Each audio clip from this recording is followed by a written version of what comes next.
Na asante sana mpenzi mtazamaji, tunaelekea ukingoni wa mtazamo wetu wa kisiasa kwa siku ya leo, na labda Isaac, kwa kumalizia ujumbe wako wa mwisho ambao unauomba kwa raia ambao wanakuwa wanatufuatilia sasa, watazamaji wa Tanganyika TV, kama kuwapa moyo vile, kwa kuwa wakongomani wanapenda kufarijika, japokuwa wameshafarijika sana. Lazima endelee kuwekwa moyo kwa ajili ya kusubiri matumaini ambayo atawaletea kitu ambacho anakitaka, amani kila siku. Wakati huu safari basi haupo tena wakati wa kutiana moyo na kutaka kutoa maneno ya faraja.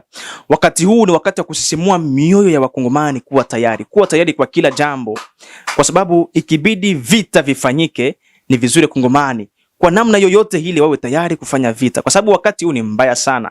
Hatutakubali tena sisi, mimi kama vile kijana ambaye nitaona mtoto wangu naye anakomaa, mimi babu yangu amekufa, ameviacha vita hivi, baba yangu bado yuko hai lakini ameishi hivi vita tokea bado angali mdogo. Kwa hiyo na mimi sitakubali mimi nizae mtoto wangu naye anione nazeheka hivi zinatoka kichwani, bado ninaona vita, mtoto wangu naye nimwache katika vita. Hilo jambo mimi kibinafsi nalikataa. Kwa hiyo sina maneno ya faraja kuwapatia wakongomani, nina maneno ya kuwasisimua, kuambia kwamba wajiweke tayari kupambania nchi. Wajiweke tayari kupambania nchi kwa namna yoyote ile. Hatutaki kubuguzwa tena na viongozi, hapana. Muda umefika, miaka inaenda, wenzetu wanaendelea. Unaona bwana, sisi tunabaki nyuma. Hatutobaki hapa kuwa pionti kwenye mchezo wa dame wa kuongozwa, cheza hapa. Hapana, tunataka tugeuke na sisi wachezaji, na sisi tucheze, tuongoze pionti zetu. Kwa hiyo wakongomani wasimame, wajivike ule moyo wa kijasiri kwamba tuna nchi moja tu na ndio taifa ambalo tunahitwa kwa jina lake. Ukiwa Marekani, ukiwa wapi, unaitwa wewe ni Mkongomani. Kwa hiyo lile taifa ambalo linabeba identity yako ni vizuri ulipiganie kwa namna yoyote ile.